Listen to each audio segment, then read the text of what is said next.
se encuentra hacia el retroperitoneo. Tiene una relación estrecha con la segunda porción del duodeno hacia la cabeza y una relación con la porción del ilion del vaso.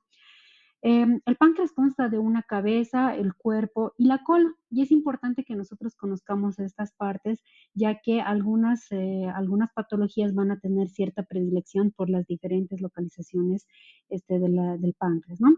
Entonces, esto, o más bien, anatómicamente, además, a través del páncreas transcurre lo que es el conducto pancreático hacia la cola.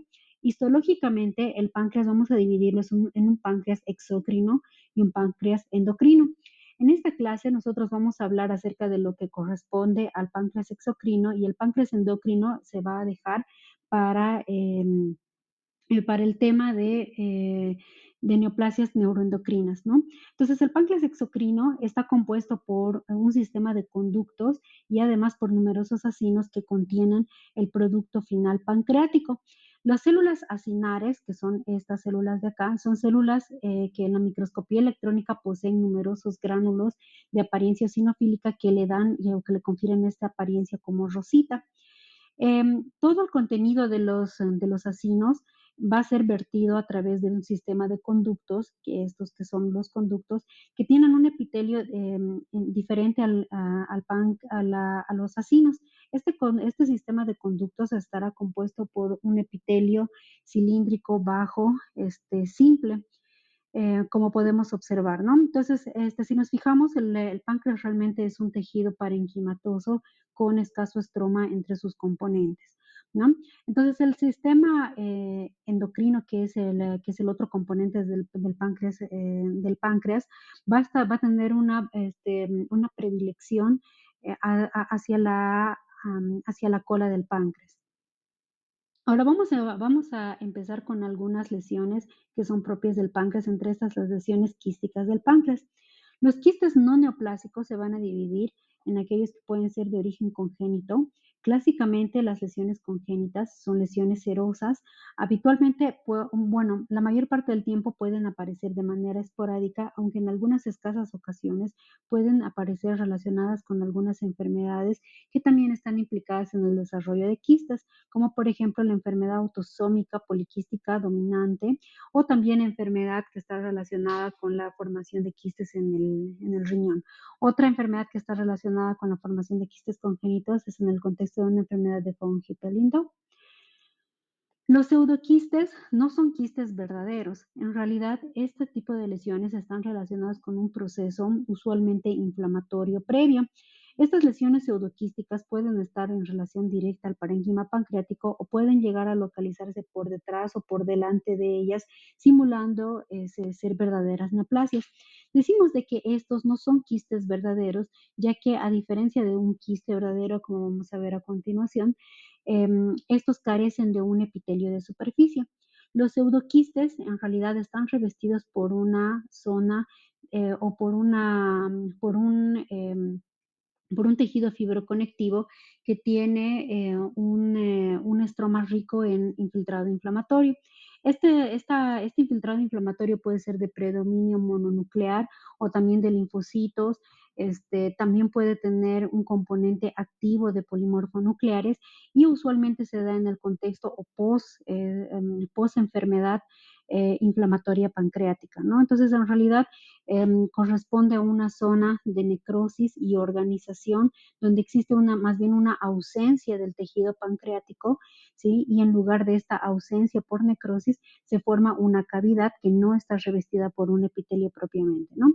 Entonces, los pseudoquistes, o más bien la terminología de los pseudoquistes, que es un término que habitualmente ocupamos en el páncreas, también tenemos que tomar en cuenta de que pueden llegar a existir en otras partes o en otros órganos parenquimatosos. Entonces, por ejemplo, podemos hablar de pseudoquistes pulmonares, de pseudoquistes hepáticos, ¿sí? Es decir, vamos a referirnos con este término a todas aquellas lesiones que carezcan de un epitelio, ¿no? En cuanto a los quistes neoplásicos, vamos a dividir estas lesiones en relación al tipo de epitelio que las reviste. Una de las lesiones más comunes quísticas del páncreas es el cistoadenoma seroso o también denominado adenoma microquístico. Algunas características importantes de esta lesión, sí, es que usualmente se presenta como una lesión a manera de masa, con dolor o en ocasiones puede ser encontrado de manera incidental. Usualmente es encontrado en pacientes por encima de los 30 años y es más frecuentemente observado en mujeres. El 10% el 10, más bien, estas lesiones corresponden al menos al 10% de las lesiones quísticas de páncreas y habitualmente se relacionan con una mutación o deleción del gen VHL, el cual se encuentra localizado en el cromosoma 3. Esto al menos en el 50% de los casos. La mayor parte del tiempo, estas lesiones son benignas. Macroscópicamente se caracterizan por una localización a nivel de la cola del páncreas, como podemos observar en estas imágenes, y en la superficie de corte es muy usual que estas lesiones tengan una zona a manera de cicatriz fibrosa central a través de la cual irradian las formaciones septadas con las formaciones quísticas, ¿no? Entonces, como vemos aquí, tienen una zona a manera de cicatriz y con numerosas formaciones quísticas o microquísticas en el interior, ¿no?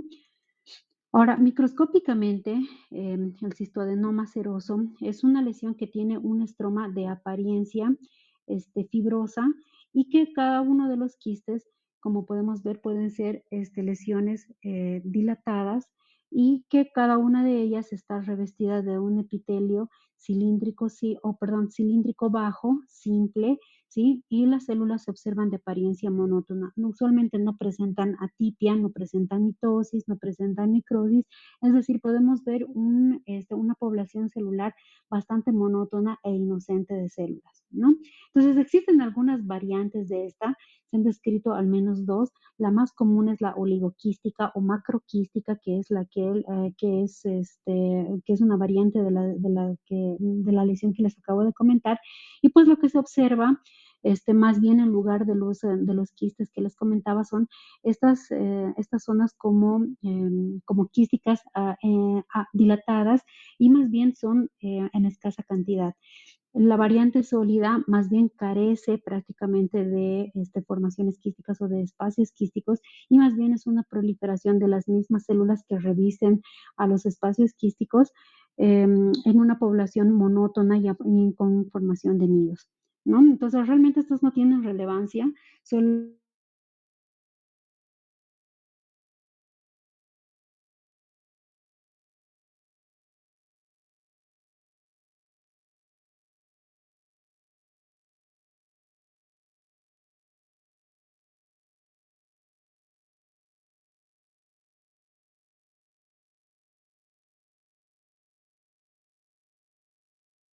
las neoplasias, las lesiones que van en movimiento cilíndrico bajo, similar al del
en esta superficie de corte en la que observamos una lesión de bordes perfectamente bien definidos. A diferencia de las lesiones serosas, no son lesiones microquísticas ni multiquísticas, sino más bien usualmente son uniloculadas, ¿sí? Aunque tienen ciertas tabicaciones en el interior, usualmente son uniloculadas. Desde la macroscopía, y aunque ustedes no están viendo en vivo esta imagen, pueden ver de que el contenido es como de apariencia mucoide o como de apariencia gelatinosa, lo cual es habitual en las lesiones mucinosas, ¿no? Entonces, esto es un fotomontaje de la superficie de corte en la cual en la microscopía observamos estas lesiones microquísticas en la pared, pero usualmente es así, un hilo oculado. Ya en el acercamiento observamos que el epitelio de superficie es un epitelio mucoproductor, que si ustedes observan, en realidad remeda un poco a la superficie de las foveolas en el estómago o también remeda un poco a la superficie del epitelio endocervical. Entonces, en suma, es un epitelio mucoproductor. Y algo que, pues, que también llama mucho la atención es el estroma que la rodea. Esto que estamos observando acá es un estroma que se observa de una apariencia mucho más celular que la que observábamos en las lesiones serosas. Este estroma mucho más celular, como vemos a continuación en esta inmunomarcación, es positivo para receptores de progesterona, es decir, remeda mucho lo que es el estroma del ovario, ¿no? Entonces, estas son características propias de este tipo de lesiones en el páncreas, ¿no? Entonces, vemos inclusive cómo en esta marcación con inhibina en inmunistoquímica, estas células estromales van a ser positivas a esto, ¿no? Entonces, usualmente los cistoadenomas mucinosos, como dice su nombre, son lesiones benignas, ¿no? Pero las lesiones mucinosas quísticas también pueden llegar a presentar displasia, como vamos a ver a continuación. Vemos en esta tomografía de corte frontal, en la que vemos una lesión un tanto más grande dependiente de la cola del páncreas, en la que se observa una complejidad. De hecho, desde la tomografía se observan múltiples tabicaciones dentro de esta lesión quística. Esta corresponde a la pieza macroscópica y vemos de que esta lesión incluso se encuentra firmemente adosada a la superficie posterior del riñón. Uno podría decir inclusive que podría, o que más bien depende del riñón o que infiltra el riñón, aunque no es realmente así, ¿no? Simplemente está firmemente adherida a él. Es una lesión que en la superficie de corte se ve más bien uniloculada pero tabicada y vemos en el fotomontaje que es una lesión que tiene complejidad arquitectónica. Nuevamente vemos en el fotomontaje que depende del parénquima pancreático, como observamos acá, y pues ya en la microscopía vemos de que estas células son de apariencia mucoproductora. Como vemos en el acercamiento, tienen cierta complejidad con proyecciones a manera de papilas y podemos demostrar la mucoproducción a través de algunas tinciones especiales para mucinas. Inclusive, estas células que simulan al intestino, por lo tanto son mucoproductoras, van a tener células de tipo neuroendocrinas, las cuales podemos verlas resaltadas por esta inmunistoquímica con cromogranina. Ahora, aparte de estas zonas que si nosotros observamos tienen esta citología bastante blanda, sin atipia, con células monótonas, dispuestas en hilera, vemos otras áreas donde existe mayor complejidad arquitectónica con formación de cribas, ya empieza a haber estratificación entre las células, tiene áreas con hipercromasia, irregularidad nuclear, vemos incluso figuras de mitosis apicales acá hay otra figura de mitosis, entonces empezamos a observar zonas de atipia, ¿no? Entonces estas corresponden a las áreas de displasia que se encuentran en el seno de una lesión mucinosa quística, ¿no? Entonces, obviamente cuando estas áreas displásicas van a ir progresando, van a conformar una neoplasia mucinosa quística maligna, es decir, la nomenclatura para este caso se va a denominar cistoadenocarcinoma mucinoso, ¿no? Entonces, una formación quística, una formación glandular maligna productora de mucina. Así es como se interpreta, ¿no? Entonces, esta es la superficie de corte de un cistodenocarcinoma mucinoso del páncreas, que fíjense cómo está invadiendo la pared o cómo está causando adherencias firmes entre las asas intestinales. Ustedes me podrían decir que esto depende del intestino delgado en este caso. Pues no, porque acá estamos observando algo de parénquima pancreático residual y vemos cómo esta área uniloculada que corresponde al tumor primario es una zona engrosada y además es de apariencia compleja y vemos cómo estos en realidad corresponden a implantes de la misma lesión, ¿no? Vemos nuevamente en la microscopía que corresponde a una lesión mucinosa, ¿sí? Vean nuevamente la macroscopía cómo es una lesión gruesa, compleja, y acá es dependiente del páncreas. ¿sí? Y ya en otros cortes vemos de que existe displasia, ¿sí? Y también se encuentran zonas de invasión. La invasión, fíjense cómo a diferencia de las áreas quísticas que les enseñaba, que eran áreas blandas con un estroma más o menos laxo, ¿sí? En las áreas invasoras tiene precisamente eso, este patrón infiltrativo o destructivo del estroma, es decir, rebasan más allá de la membrana basal que correspondería a esta área de acá, ¿no? Entonces, todas estas formaciones glandulares están invadiendo el estroma y vean cómo el estroma reacciona contra estas células glandulares invasivas, eh, así, cómo reacciona contra estas células glandulares invasivas y presenta una proliferación de fibroblastos y además un infiltrado inflamatorio, es decir, tiene una reacción desmoplásica, ¿sí? Nuevamente, estas otras son otras áreas de acercamiento donde observamos nuevamente estas zonas de invasión. Ajá, y vemos nuevamente la complejidad arquitectónica de la superficie, ¿no? Entonces, en las lesiones mucinosas y en un contexto de un cistoadenocarcinoma, la invasión va a ser el factor pronóstico más importante. Y pues como son lesiones que pueden ser de gran volumen, ¿sí?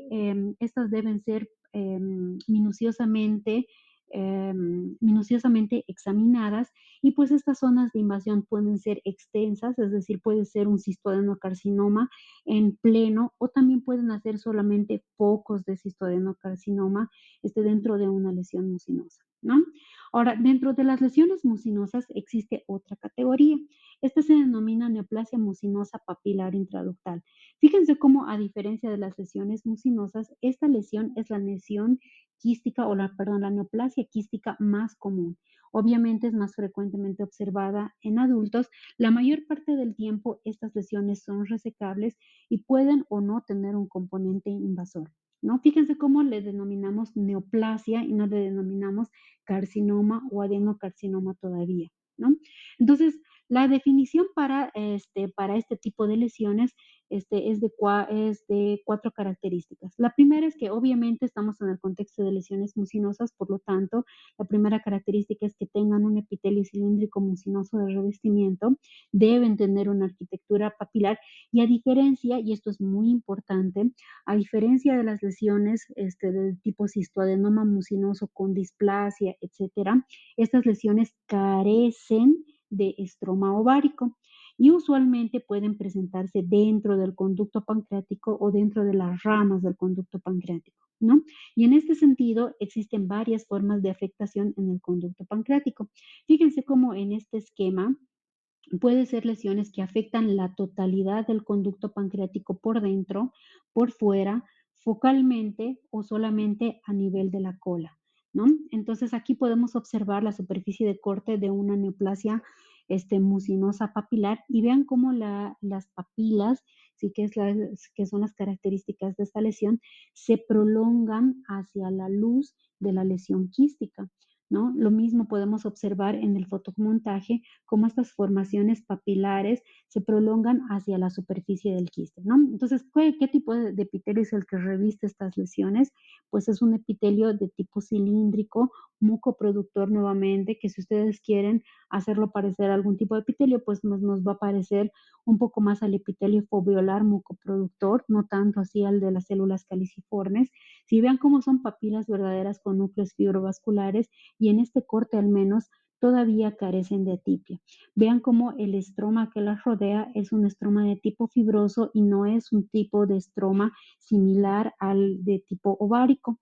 Obviamente estas lesiones tampoco van a ser positivas ni a receptores de estrógeno y progesterona como lo son las neoplasias mucinosas, ¿no? Entonces, en relación al tipo de epitelio que reviste, puede ser también de diversas formas, ¿no? Puede ser gástrico, intestinal, pancreatobiliar, oncocítico, ¿no? Entonces, estas lesiones, como les decía, de inicio son lesiones de una histología blanda, se denominan neoplasia papilar intraquística mucinosa, ¿sí? Y usualmente no poseen displasia, pero pueden poseer displasia. Y una vez que poseen displasia, esta displasia también debe graduarse. La displasia en estas lesiones se va a dividir como displasias de bajo y de alto grado. El 30% de estas lesiones puede llegar a presentarse en conjunto con un adenocarcinoma invasor. Y el componente de adenocarcinoma invasor usualmente va a ser de la histología ductal convencional, como vamos a ver más adelante, ¿sí? O también puede presentarse como un carcinoma coloide o mucoproductor o mucinoso, dependiendo de la clasificación que utilicemos, ¿no? Entonces, estamos observando aquí un fotomontaje de una neoplasia mucinosa papilar en la que vemos cómo esto de acá, que es la superficie del intestino delgado, esto de acá es el intestino delgado y vemos esto corresponde al ámpula de Vater, ¿sí? Esto de acá corresponde al conducto pancreático y vean cómo es una lesión que depende del conducto pancreático principal, ¿sí? Y es una lesión que produce unas proyecciones a manera de papilas dentro de esta dilatación quística. En esta lesión, esta está asociada a un componente invasor de adenocarcinoma mucinoso y vean cómo alrededor de esta neoplasia papilar tiene este componente de adenocarcinoma, ¿no? Que en el acercamiento vemos que son lagos de mucina en el cual flotan células neoplásicas malignas. Ahora les voy a mostrar un caso representativo acerca de esto mismo que les comentaba. Es un hombre de 56 años y pues este es el producto de una pancreatubodenectomía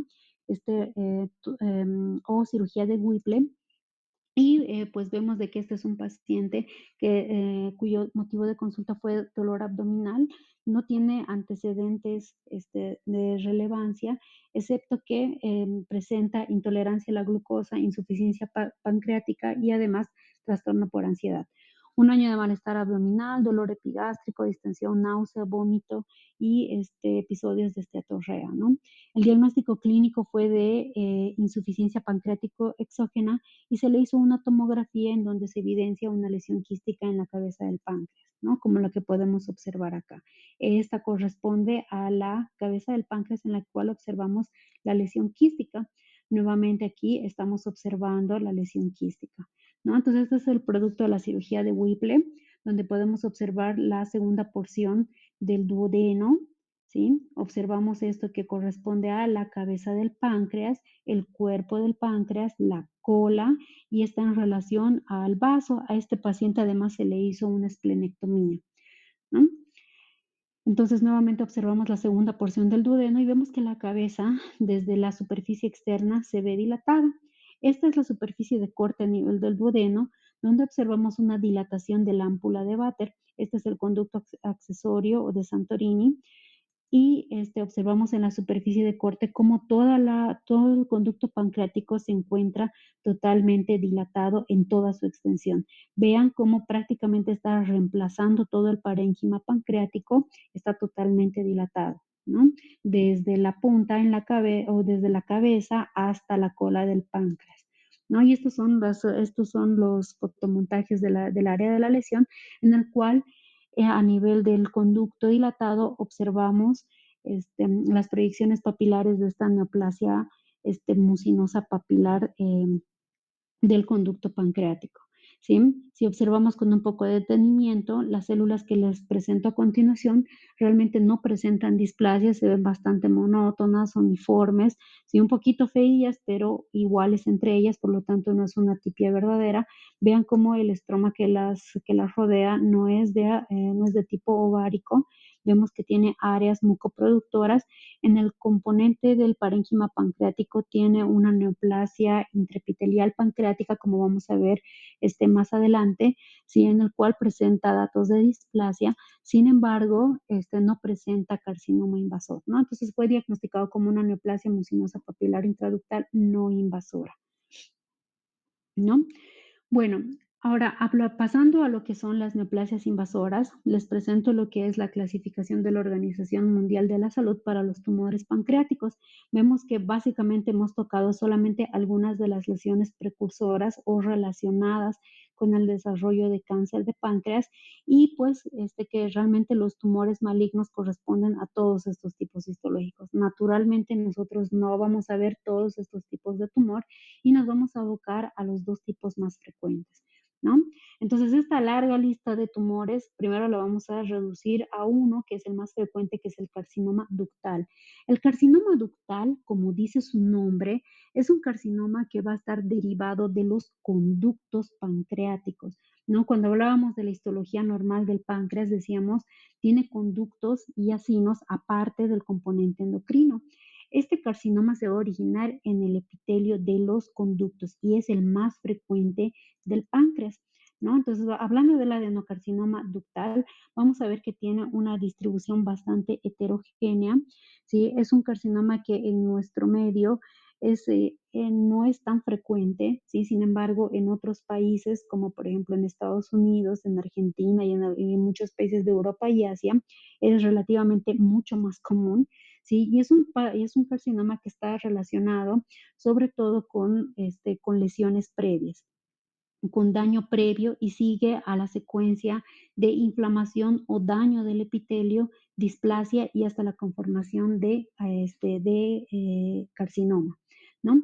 Entonces, entre estos factores de riesgo y para el inicio de la secuencia de daño del páncreas, va a ser necesario algunos factores de riesgo, como por ejemplo el carcinoma pancreático familiar, que está relacionado con algunas mutaciones inherentes en el epitelio de los conductos, la pancreatitis crónica hereditaria, naturalmente, el síndrome de Peutz-Jeghers que discutíamos en el capítulo de cáncer de colon, que está relacionado con las mutaciones del gen STK11, ¿sí? El síndrome de melanoma familiar, el síndrome de Lynch, naturalmente, y también pues el tabaquismo y todos aquellos factores que van a estar relacionados con el desarrollo de pancreatitis crónica, ¿no? Entonces, este es un cuadro en el cual observamos algunos síndromes que están relacionados con el desarrollo de cáncer de páncreas, en el cual podemos apreciar sí que los diferentes síndromes tienen un porcentaje de relación un poco diferente, siendo el síndrome de Peutz-Jeghers un poco de los que está más frecuentemente relacionado, ¿no? También estamos observando que esto también tiene que ver con la edad del paciente, es decir, mientras más avanzada es la edad, obviamente más riesgo se presenta con la formación de este carcinoma. Uy.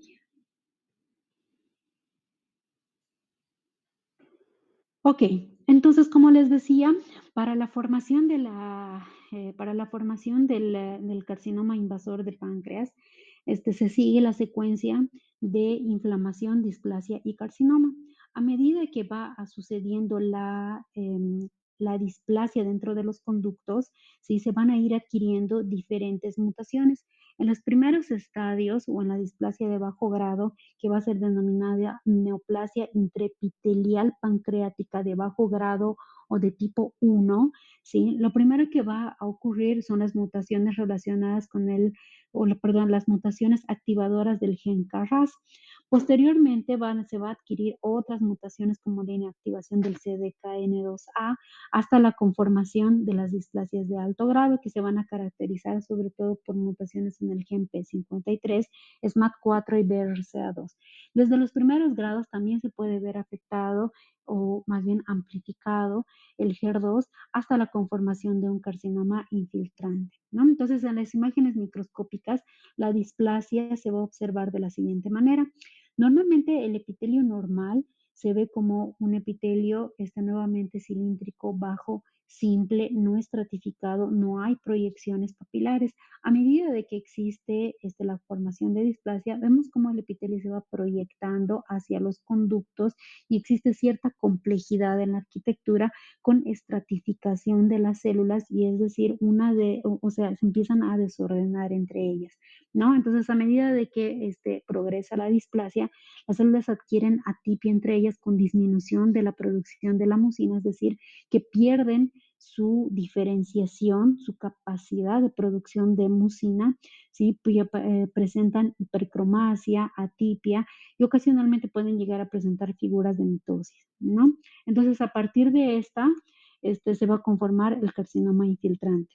Ahora, en general, los carcinomas de páncreas van a estar relacionados con muy mal pronóstico y esto sobre todo se debe a la agresividad que tienen estos tumores y además a que en la mayor parte del tiempo estos tumores tienen una baja tasa de potencial resecable. Solamente el 10% de ellos pueden llegar a ser resecables, ¿no? Entonces esto hace que inclusive sea mucho menos frecuente poder controlar la enfermedad. Entonces, ¿cómo se ve esta lesión? Esta lesión puede tener diferentes localizaciones y puede llegar a estar relacionado con la lesión precursora, es decir, si es una lesión que se ha originado en una neoplasia mucinosa, pues tendrá una localización más periférica hacia la cola, aunque también puede llegar a localizarse en la cabeza y también ser parte de todo el espectro de lesiones que están relacionadas con la encrucijada bilioenteropancreática, ¿no?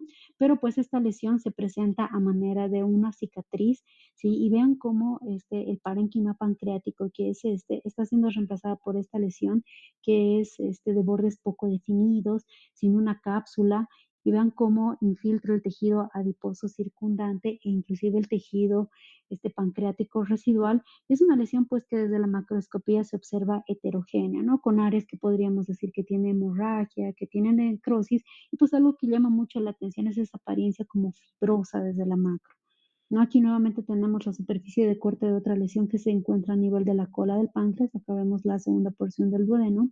Si vemos cómo nuevamente tiene esta apariencia como esirra, como a manera de cicatrización, ¿no? Entonces, tanto la macro como la micro pueden llegar a simular una lesión crónica, como les decía, a manera de cicatriz o a manera de una pancreatitis crónica.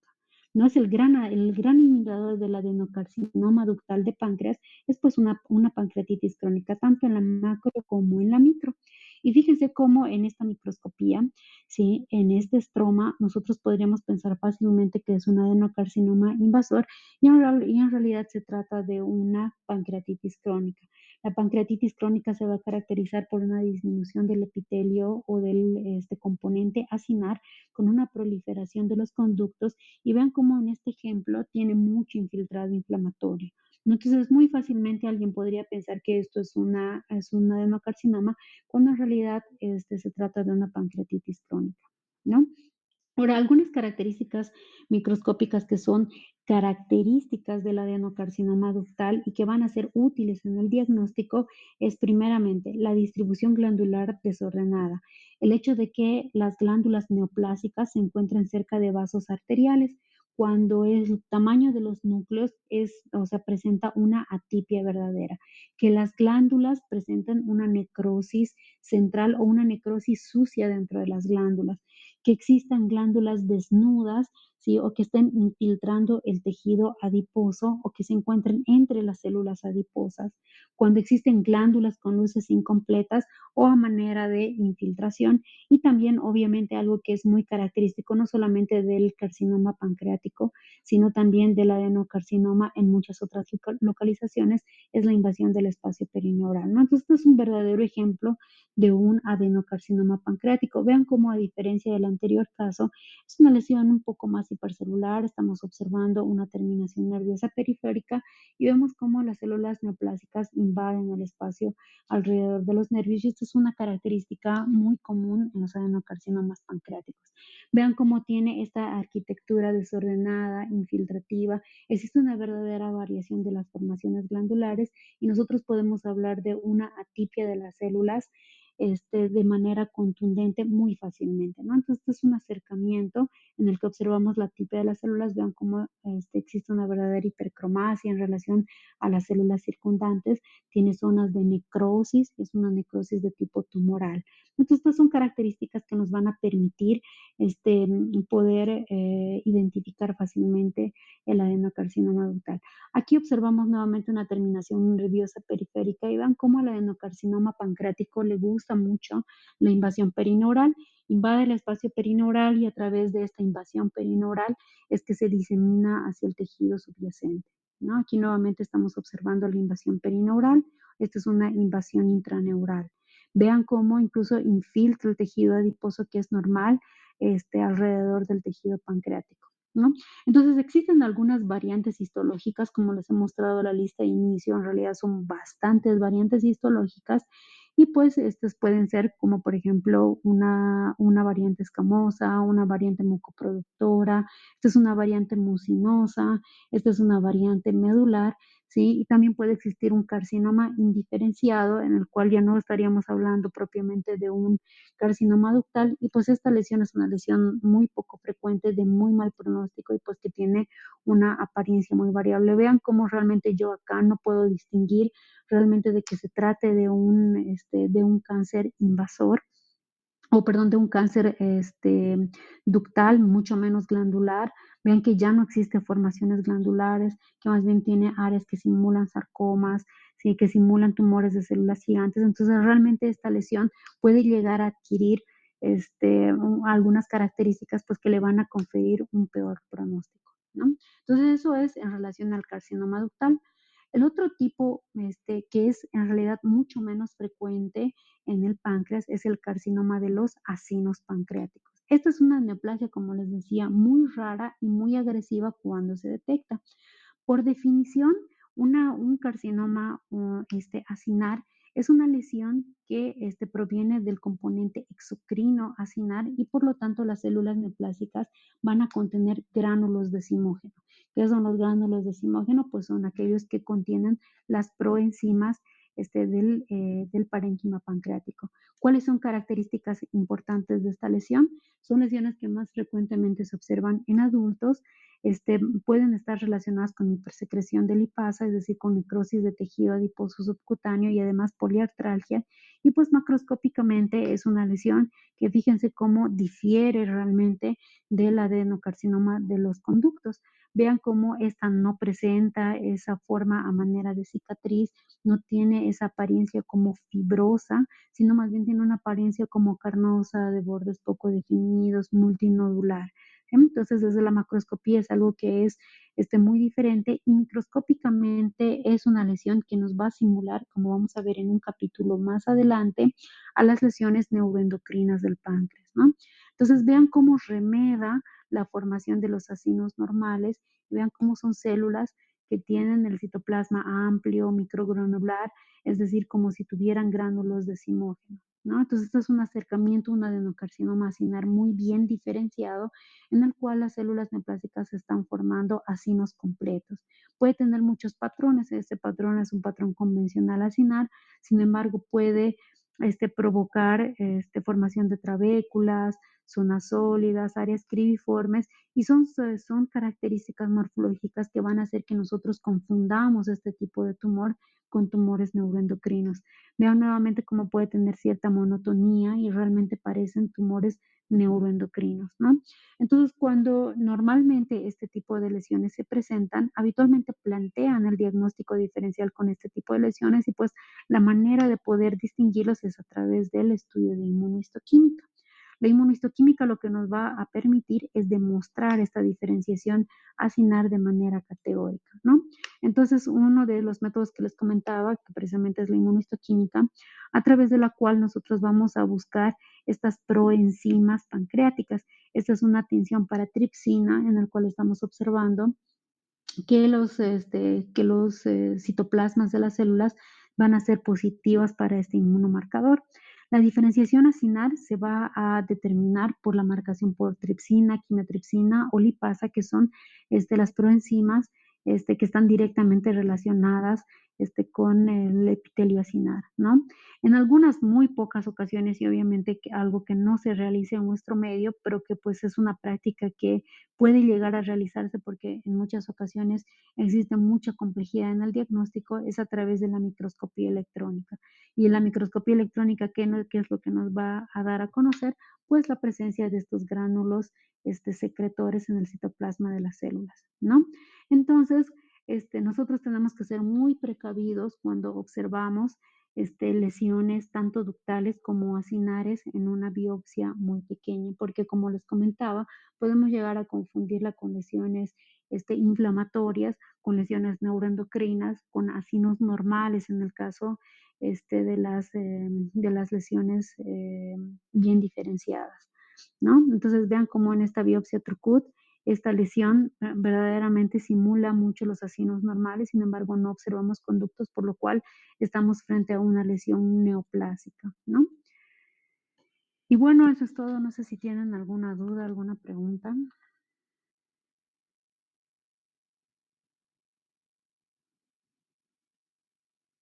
Hola. Bueno, listo, entonces damos por concluida la clase teórica. Nos vemos en una siguiente ocasión.